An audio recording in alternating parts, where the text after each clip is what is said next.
All right. What's up, you little Jordan Peterson fuckboys? So I've been going through some of the comments in my last video, and I cannot say that I'm shocked at the types of responses that I'm getting from you lot. As promised in my last brief summary, this is part 2, a more thorough analysis of some of the ideas and conversations pertaining to last night. So I'm going to begin by saying this. Yes, I am absolutely biased towards Sam Harris. I have reasons for that bias, and I wasn't uncharitable towards Peterson just because of that bias. I'm biased towards truth, clarity, and a heavy engagement with reality. Sam Harris embodies these things for me much more than most, and definitely more than Peterson. Call me a fangirl, call me whatever you want. It doesn't bother me to be on the side of the man who purports himself with the most virtue and a commitment to reality the likes I've never seen from anyone else with a platform of this size. So you bet your ass I'm taking that side, and you bet your ass I haven't a single problem admitting that. So I'm going to get into this now. I'm not going to have nice things to say about your Lord and Savior Jordan Peterson. So buckle up, buccos! Get ready, sunshine! We're about to get into some axiomatic presuppositions. Please do keep in mind that I come from a place of used to subscribe to. I have read maps of meaning, I've listened to this man's lectures, I've watched his interviews. At one point, I found him very useful and found his ideas and interpretations of stories interesting.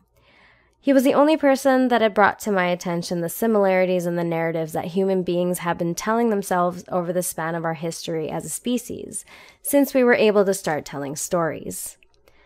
Not that he was the first one to do it, but he really brought to life for me the duality present in stories, the concept of good and evil, the archetypal nature of the characters that we see across stories, the archetypal hero, chaos, evil, order, and the narrative structures that are often employed. For example, he often talks about having to defeat the mother to save the wise king, and as the hero that emerges from his own internal darkness, you have to learn to traverse the realms of chaos and order in order to restore balance. He used many Disney movies to illustrate these similarities, and in Maps of Meaning, he appealed to a lot of ancient mythology and the Abrahamic religions. His basic idea here was to provide a connection between the way we act in reality and how we tell ourselves narratives so we can behave in the world a certain way, from a psychological perspective. He often purports that the narrative we tell ourselves is more important because it's what produces action in the world, and he seems to want to bring to life a kind of metaphorical substrate to reality that is simply just that, a substrate. Though it may have a relation to reality, it isn't real in the way reality is. Even though there may be metaphorical truths to be told, personally, I can't find their use, especially if we want to engage with reality in an honest and non-bullshit way. It should be obvious that to this day, trying to justify and narrate reality in any other way aside from just seeing reality for what it is a problem. It's an impediment to progress. It causes us issues daily in communicating and cooperating.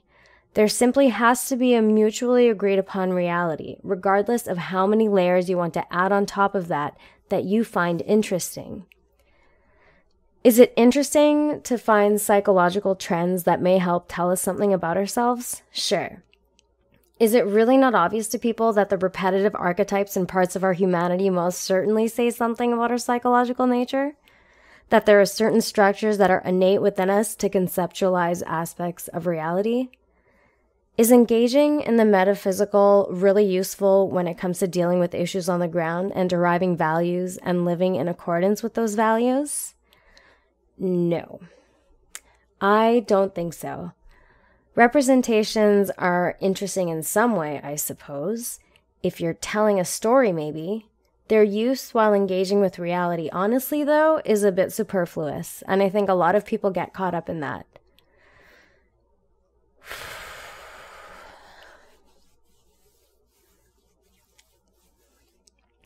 One thing about Jordan Peterson that I think appeals to many, which I think also appealed to me And I didn't actually figure it out until recently because it was so astutely pointed out by Devin, is that he acts as a sort of fill-in father figure for people who didn't have a father or a strong male role model in their lives.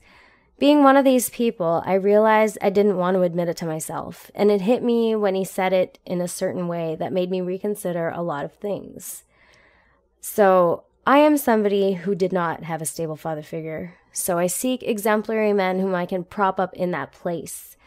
There is some characteristic displayed by them that I consider to be virtuous, displays of a strong man who I can trust to do some man shit, and from that I can extrapolate what kind of man I want in my life as a partner, or as a father to my child, if that kind of thing ever happens. A few examples of the men that fill the empty hole of strong and exemplary male figures in my life are men like Sam Harris, Joe Rogan, Devin Tracy, the male friends I surround myself with, and at one point, Peterson was on that list, as there was an element of him that I did find useful. I didn't exactly look too deeply into what that was right away.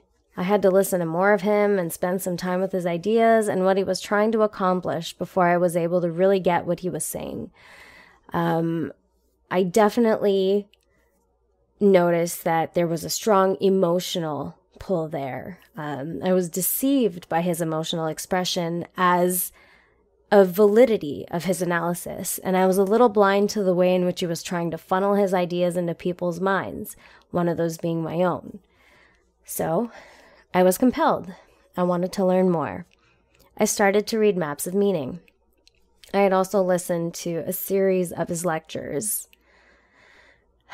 I really feel like Jordan Peterson represents a very matriarchal and feminine aspect of being a man. I think this side of him is more prominent than, say, the more masculine aspects. He likes to romanticize, embellish, and storytell and go off on irrelevant tangents. Women are epic at this. He is definitely more comfortable expressing emotions similar to the ways that women do.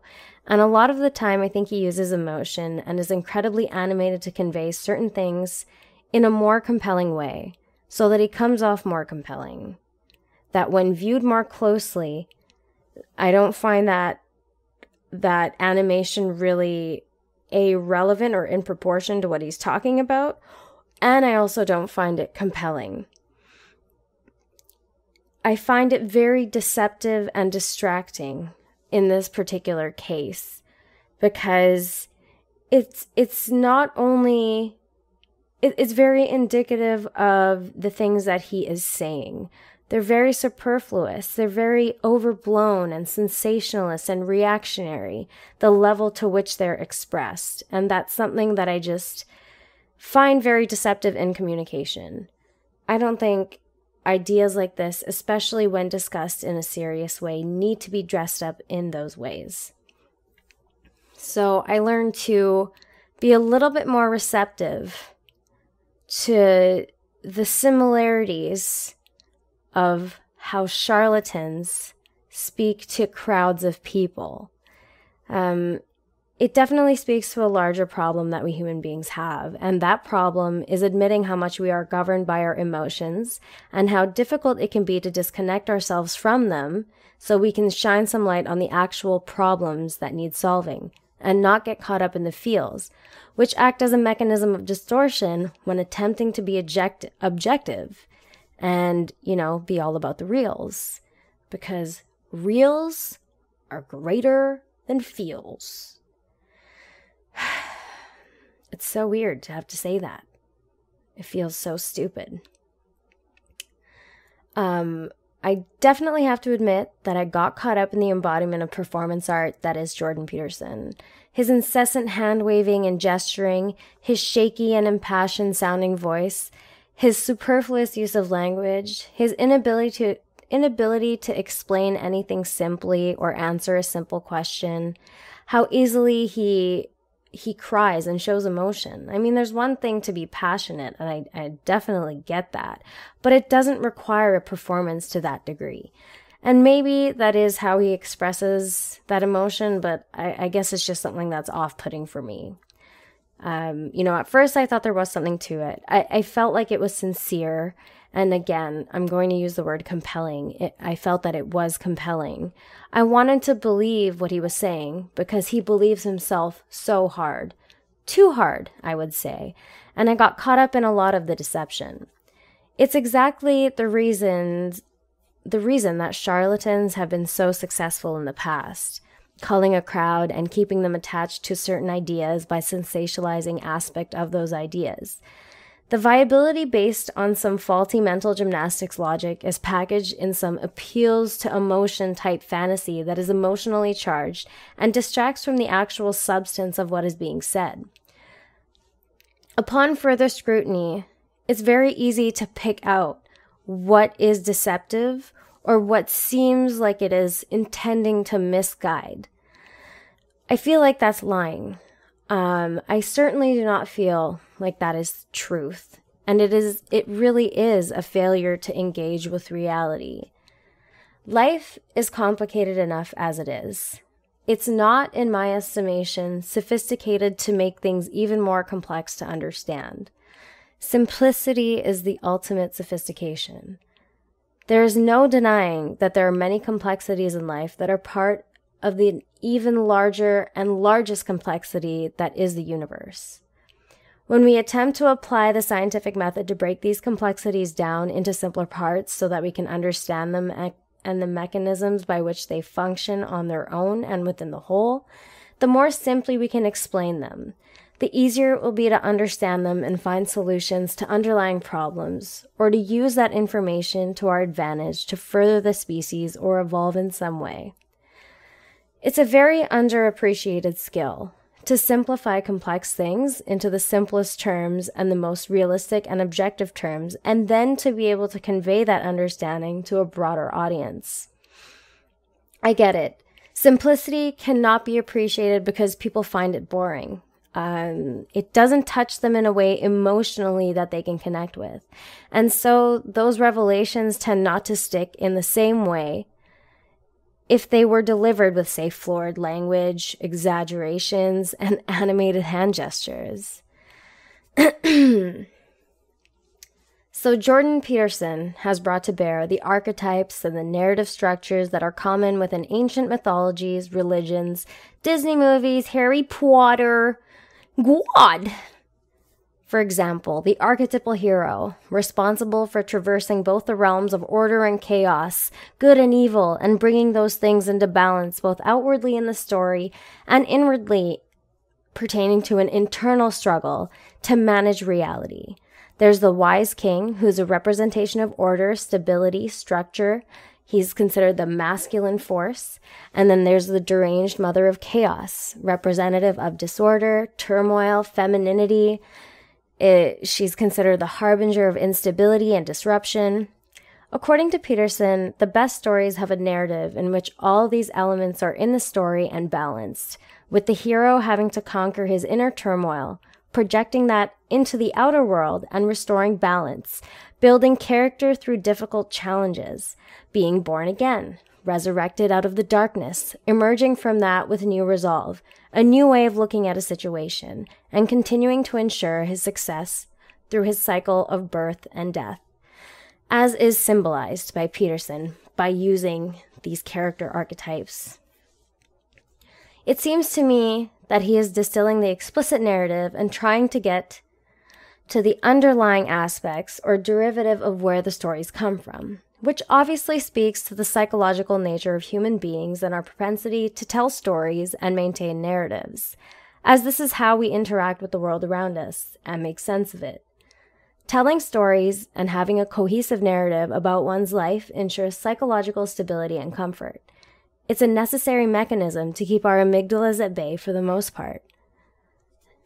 This, however, does not mean that everyone tells a story that is most accurate and in line with reality. It is most accurate and in line with whatever is psychologically comfortable, and that doesn't always, more doesn't than does, line up with reality. Peterson mentioned during the talk last night that everyone has an intermediary interpretive mechanism which makes objective reality or certain facts difficult to determine. Thanks for pointing out an obvious flaw of humanity, Mr. Peterson. This is the reason that postmodernism is a thing. An infinite possibility of interpretation sounds fancy, and it is obviously true that you can interpret things how you want to.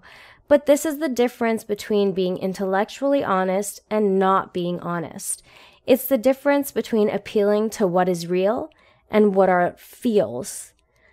Applying this intermediary interpretive mechanism when evaluating facts translates into a mechanism for justifying for the kind of moral relativism that exists among different cultures or populations that permits barbaric practices to continue to this day. If we cannot clearly state that certain practices or behaviors are bad or good in relation to human well-being, then we can't make any assessments that make sense at all. This is what Sam Harris was trying to convey in The Moral Landscape. There is a gradient between and which on the worst possible suffering and the best possible utopian-style lives that creatures who experience consciousness can fall on. Given the knowledge we have about how to improve and how to destroy our lives, we can make factual claims about any given situation, and we can make decisions based on those facts and move towards the utopian end of the scale. We either behave in ways that contribute to further suffering, or we behave in ways that contribute to the goal of reducing suffering and improvement. The facts in question about those situations is what Peterson says are morally indeterminable because everyone assesses things differently. What he fails to understand is what Sam Harris was trying to explain repetitively, that being that those facts exist independent of interpretation and can be directly and objectively assessed as morally bad or good. He tried to use an example that was so cut and dry, as lucid as can be. Can we agree that the worst possible misery for every conscious creature is bad? Now take a moment to consider that question. The answer is very clear, unless you're going to apply some arbitrary and nonsensical definitions to each individual word in that sentence, thereby turning it into something it isn't. You are not going to believe how Peterson replied to this. Actually, you probably will, because it was so typical, and it left me flabbergasted, and it left Sam flabbergasted. So Jordan Peterson replied to that proposition with, "Well, what do you mean by bad?" I'm going to take a drink of water.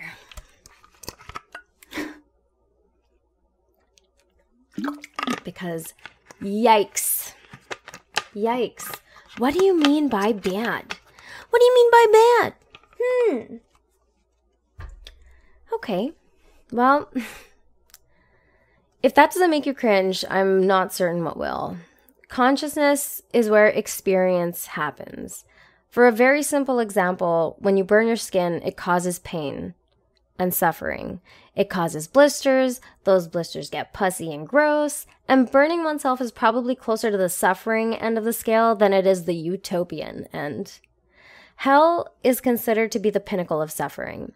It is where you burn for eternity and is meant to illustrate a place where nothing is pleasant and is represented in narratives as somewhere you want to avoid at all costs.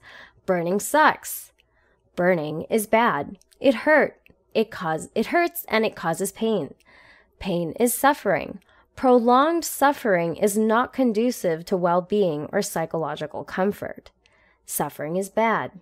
This is the worst possible misery for every living creature because our experience of consciousness has made this assessment living in the real world. I hope you're keeping up with this very complex analysis. Given the way our consciousness experiences burn and fire and hot, which is negatively, aka not conducive to well-being, does not produce positive results. It is correct, objectively, to say that it is bad. It is not good. It is not virtuous. It is a net negative experience and affects our consciousness in a way that is not favorable. If you were set on fire, you wouldn't be flaming towards the most ideal form of well-being. You'd be dead, and you'd be in pain flaming out the whole way, in suffering. Given that assessment, given that every aspect of that assessment is as engaged with reality and claims of fact that cannot be disputed, How in the fuck can anyone who isn't being a pedantic prick come back with, what do you mean by bad? Does it not mean anything to say the worst possible misery for every conscious creature? Does it not? Is that a meaningless statement? Is that contentless? I just fail to understand how this response can be understood in a coherent way, how it can be considered intellectual or deep. It's fucking obnoxious for someone who considers himself an academic to purport themselves in this way. Facts may change over time, and it is fair to adapt to those changes. Just because we acknowledge a fact as it is and experienced right now, that doesn't mean it can't change in the future, and that our language will not adapt to encompass that change. But until that occurs, this deceptive and queefy way of muddying the waters is not helpful in the war zone of ideas, and for anyone who believes that it is, understand that it is your failure to grasp reality or your willingness to hop on a ride that is structurally deficient and breaks down at the least sophisticated level of analysis, and not people's failure to understand the complexity and high-level intellect that is Jordan Peterson. He's doing such an amazing job fooling fools. And over time, this becomes more and more clear to see when he cannot answer a very basic, simple question. Jordan Peterson seems to think that he is very deep and sophisticated in his considerations. And sure, I'll grant that he may be when it comes to distilling certain aspects of our collective human psychology. But when it comes to his attempt at the application of those things, he falls quite short. What kind of a deep thinker can't understand the difference between bad and good? I'm waiting. I mean, play whatever language game you want. Use good or evil, heaven or hell, whatever you wish. But don't act like not being able to define and categorize every little intricacy of life is a profound realization that everyone needs to be aware of to live the best possible life. Encouraging people to give so much credit to their own interpretations for arbitrary reasons is not the healthiest habit to glorify, especially in a world that wants to force reality into a box that it cannot be contained in to begin with. This is why humans are engaged in the enterprise of science. Science is a bulwark against personal wishes being applied to the world and trying to break down the world based on what we see, based on our individual intuitions. In my estimation, Jordan Peterson is fundamentally anti-science and anti-truth, and he dresses up this aspect of himself with distractions, saying things are complicated, invoking the metaphysical, saying things are mysterious, and dismissing obvious facts, which he distorts to make them look like they're not objectively observable. And he plays off of that notion. He really plays off of it. He takes 20 minutes to answer a very basic question. Something Sam did call him out on. And people think that this is some sign of his intellectual prowess, his ability to look into things deeper, like everything is deep. Sam even said to Jordan Peterson that he reminds him very much of Deepak Chopra, minus the rhinestone glasses. Oh my God, that was great. And it's very true. He really is very much like Chopra in the sense that he wants to make things mystical and magical and, oh, there's some realm outside of reality in which all these things play out, and I want it to be real, so let me just apply all this crazy language and all these big words and make it sound like it's a really complex and complicating topic to grasp because it's just so big. People will have to listen to that. And I really think that it's foolish to fall for that. Okay? And that is one of my biggest gripes with this. In a discussion of truth, okay, Bible references are not necessary. Unless it is agreed upon that what's being discussed is the metaphysical realm, it's not necessary to call on the wisdom of the Bible to illustrate certain parallels in the way we live our lives now. Peterson continuously fails to stay on point and fails to distinguish between those two conversations. It has very much to do with his goal of unifying the physical and the metaphysical. He seems really intent on this. What comes off as profound and magical to many comes off as childish drivel to me, and it clearly did to Sam yesterday. Whether the Bible has been updated throughout the ages or not has nothing to do with abhorrent things in it being abhorrent. Peterson tries to say that the stories within the mythology are what important, but I simply disagree. We are attempting to have a 21st century style conversation in which the value or whatever the substance was once substance of those stories. Oh my gosh, I'm going to try that again. We are attempting to have a 21st century style conversation in which the value or substance was once substance and isn't anymore. It's becoming less and less substantive and less relevant over time.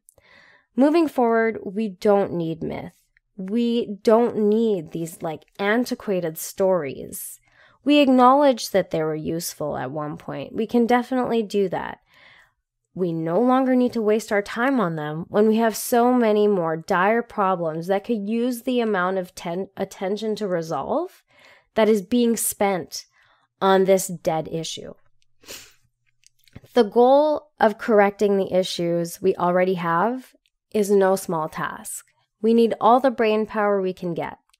How does it make sense at this point to drone on and on about the importance of the axiomatic presuppositions that Peterson thinks are derived from religion and give us our values? The presuppositions that are innate in our cognitive framework have nothing to do with religion, and religion needs to stop getting credit for Western civilization's values and success. It's time to recognize that morality was a human enterprise all along. Our evolution as a species depended on it. Human beings wanted to simplify that process and came up with a way to organize certain ideas to make people believe in them en masse so they behaved virtuously to ensure a well enough functioning society of people. Sure. But it was not where values come from. And it has certainly not been the best example, looking back into history, for making people behave well. Morality, cooperation, and things such as the Golden Rule that facilitated are adaptations that evolved with us as we grew as a species, changed environments, came into contact with other tribes or groups, etc. Experience was the magnet which the compass of morality was guided by.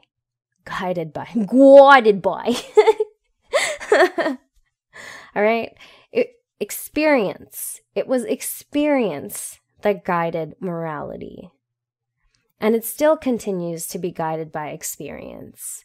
Our morality will evolve as we experience more. All right, wow, some jackass in the desert decided to be clever and take advantage of people by setting a ticking time bomb in their amygdala to get them to behave a certain way. Whoop-de-doo! Manipulation and exploitation are massive modules in our psychological makeup. It's not really that surprising that some guy made up a compelling story to make you think like him. It's not surprising that he used mystical language and appealed to the metaphysical, things that are unprovable, to get people to jump on that bandwagon with him. Does this not sound familiar to you at all yet? No? Peterson said that the Bible needs to be read as a sequence of books. The next book beginning where the last one ended. It constantly updates itself. This was in response to Sam asking about a particular passage which cannot possibly be misconstrued. Something about stoning a girl if she is to be raped. Getting back to when Harris asked Peterson about if the worst possible suffering is bad. What do you mean by bad? That whole thing. He tried to ask Jordo something by making a statement, a truth claim, about that passage, illustrating that it is clearly bad. Peterson started going on about how, well, that sentence is in another sentence, and those sentences are within a paragraph, and those paragraphs are within other paragraphs within an even larger framework. Like that was some kind of knockout answer to what was asked. It was incredible to me that Sam had to explain to another adult person that his answer was superfluous and says nothing. He had to explain. I think we all know what stoned, rape, and girl mean. And it's fairly obvious that stoning a girl for being raped is bad. Like, it's so difficult not to get frustrated while recounting these events and these particular points in the conversation, because it's like, it's an insult to my intelligence and my sensibilities to listen to someone who really thinks that he is some kind of fucking warlock who has answers that nobody else does. And it shows. It shows a lot. In his body language, it shows. In the way that he purports himself, it shows. It just all came together for me, seeing him perform yesterday, you know? So, yeah, I just have to take a second and relax. And then, whoosah. Chill, it's just a fucking show, Amy. All right, so the reason that Sam had to talk about this is because of the postmodernist way in which Jordan approaches these age-old doctrines, which totally glosses over the way in which the literal interpretation and the actions they animate have a negative effect in the world in many ways. One of those ways being an increasing body count. He told Peterson that he's playing a language game, that many people are not playing with him, and it's confusing the issues on a fundamental level. It's, in a sense, encouraging people to believe that their interpretation is always the correct one, and this contributes to a huge mess. And it also allows delusion to persist within individuals. This is something that is, and I will be redundant about this, it's fundamentally unscientific. Jordan then responds to Sam saying that Sam acts as if there is a God and does implicitly believe in one. The Judeo-Christian values that underpin all of Western civilization, which they don't, also underpin the behaviors of Sam Harris, regardless of whether he admits them or not. Sam then uses a brilliant analogy to combat this. I'm not going to be as eloquent in my delivery, so I do apologize in advance. So Sam analogized, if I may, it like this. So, you can ask me if I believe in ghosts, to which I would answer no, I don't believe in ghosts. You can then work around this and say something akin to, do you believe you have a relationship to some sort of unseen realm or to things unseen? To which I would answer, sure, to some degree I have a relationship to things unseen. And if you're symbolizing things unseen with ghosts, then you can come to the conclusion that I believe in ghosts. This analogy perfectly encapsulates the way Jordan Peterson works around the definition of words and conceptual frameworks.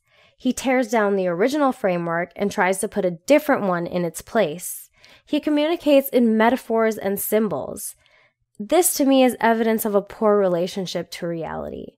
That's not to say that metaphors and symbology are completely useless, but they really are useless if you are trying to have a conversation about reality. Okay? Now, I can be a little bit charitable towards him. I can grant him certain axioms that structure is necessary at the individual and societal level to keep things moving as harmoniously as possible. It is conducive to keeping things orderly. I do not agree that religion is the middleman that we need to implement that structure. Okay, I don't think age-old stories and wafflery are the way to go about asserting the importance of these age-old myths and stories. I feel like it really is time to move on from the past. It's like trying to suggest to me the importance of a boombox or a cassette player today, in 2018. It may bring some form of novelty, but that's really all it can bring in terms of value, provided we care to strengthen our ability to honestly engage with and adhere to reality as it is before us. Peterson is trying to map his interpretation of the significance of mythologies and metaphor onto reality and seems intent on being the builder of the bridge between the metaphysical and the physical world. In the same way, physicists are trying to locate a bridge between relativity and quantum theory. The difference here, and a mighty important one, is the reality factor. Of course, stories that human beings have been telling for ages have some relationship to reality. It speaks volumes of our evolutionary psychology, but nothing more. To pretend that it does, I find to be deceptive and dishonest. So near the end of the conversation, Peterson used an appeal to popularity to try and justify why he thinks his work is important and incredibly sophisticated. I mean, for fuck's sakes, he said that divinity is a very sophisticated and complex topic. And no, it's just not. Divinity itself is vague. It's very vague. It's the psychological underpinnings of that are complex, okay?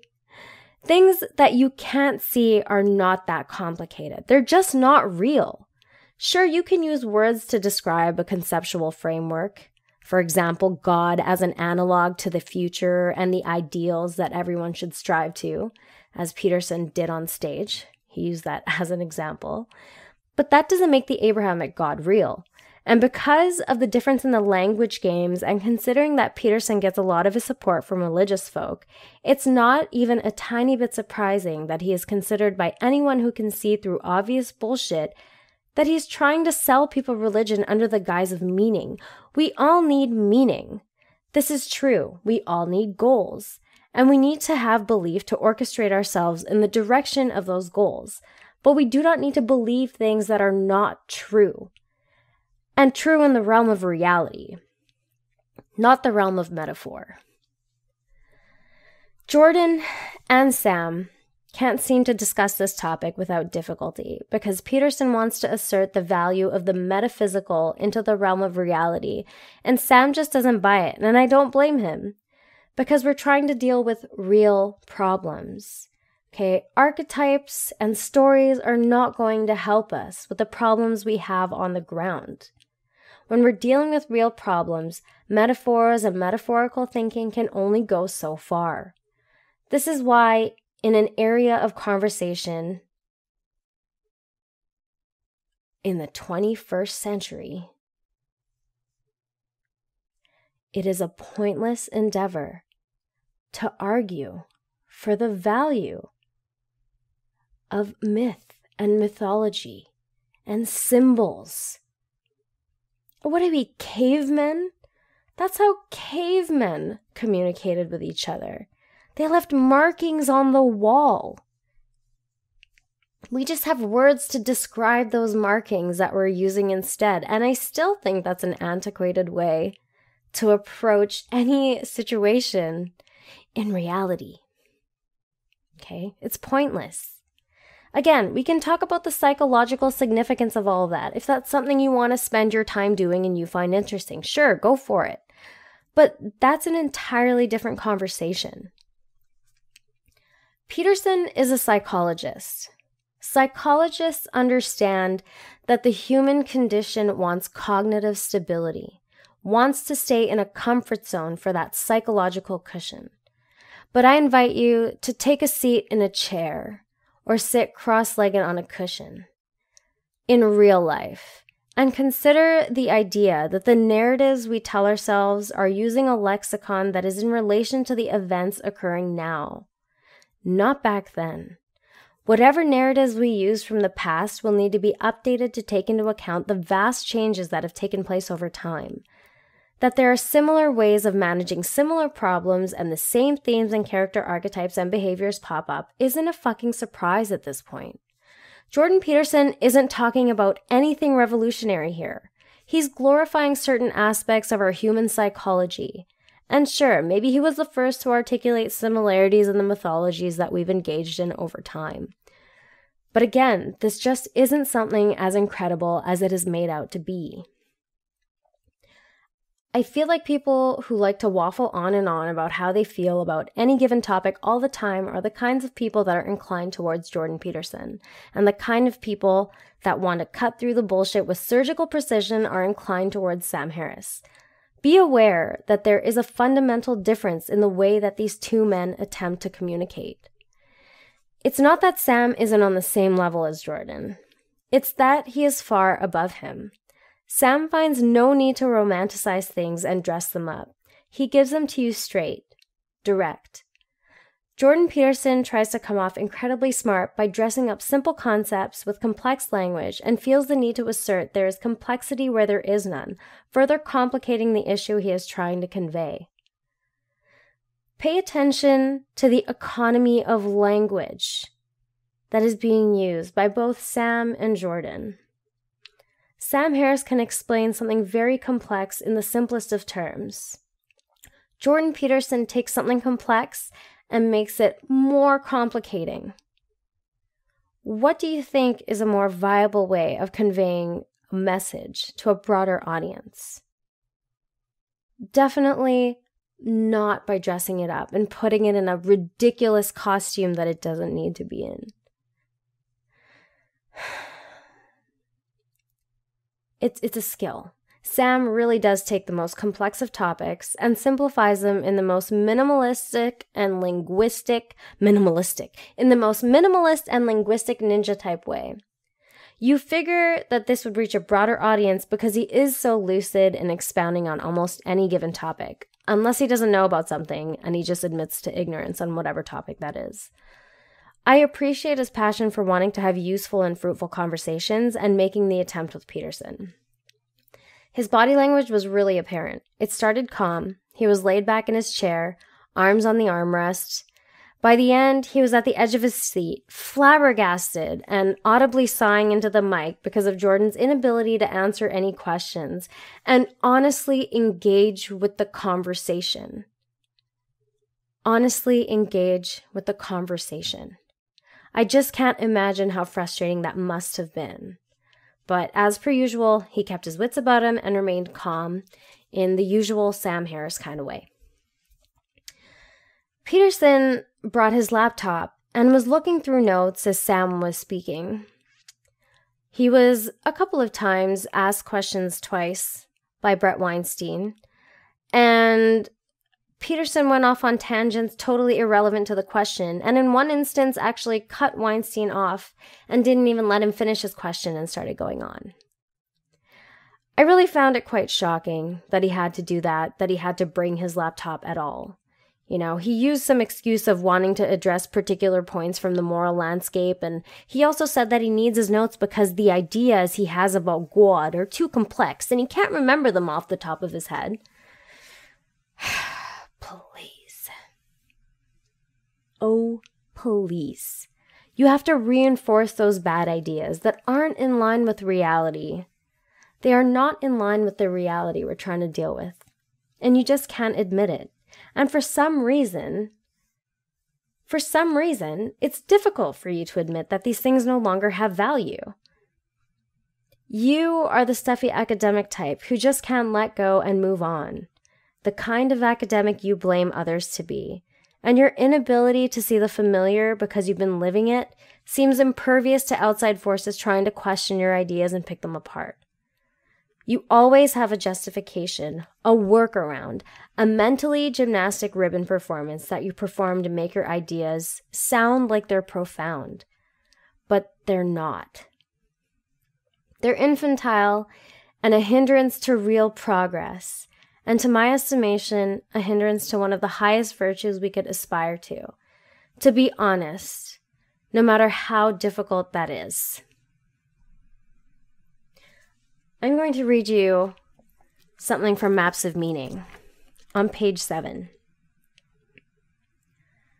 The great forces of empiricism and rationality and the great technique of the experiment have killed myth, and it cannot be resurrected. Or so it seems. We still act out the precepts of our forebears, nonetheless, although we can no longer justify our actions.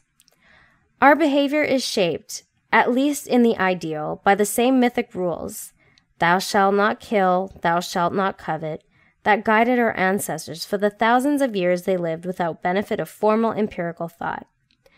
This means that those rules are so powerful, so necessary at least, that they maintain their existence and expand their domain, even in the presence of explicit theories that undermine their validity. That is a mystery. No, it is not a fucking mystery, Mr. Peterson. It is not a fucking mystery why thou shalt not kill and thou shalt not covet are still practiced in our lives today.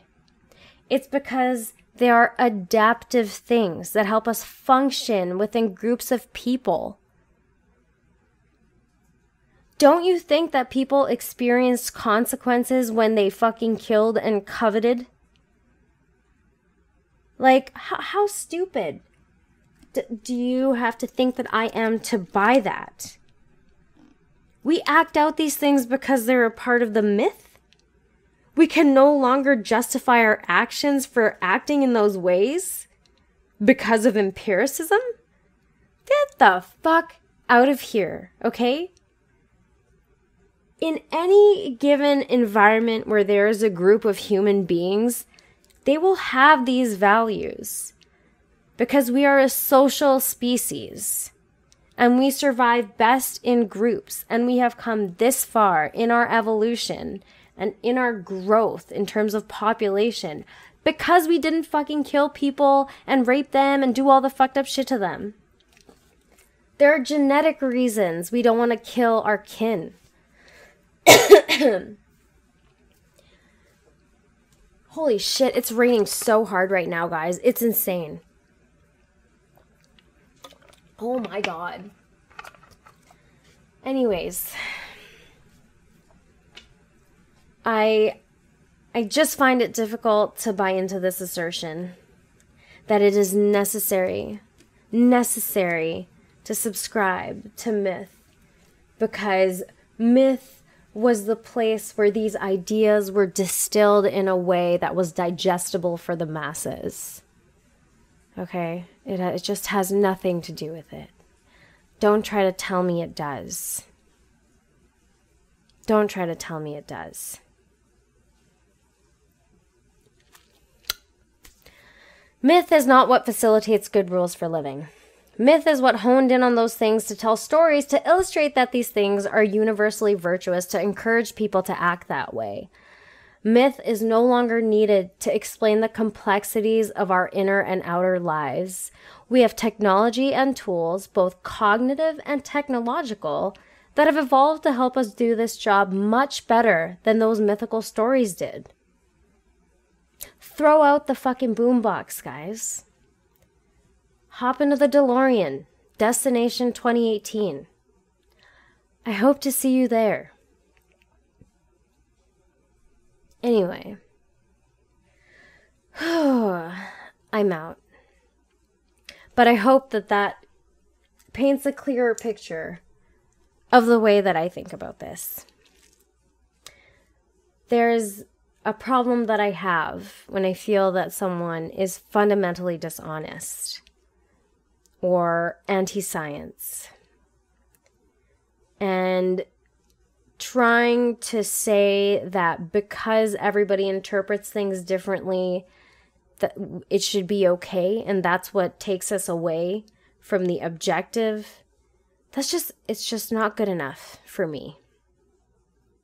It's not good enough for me. I think we need to move away from using our interpretations as some kind of truth.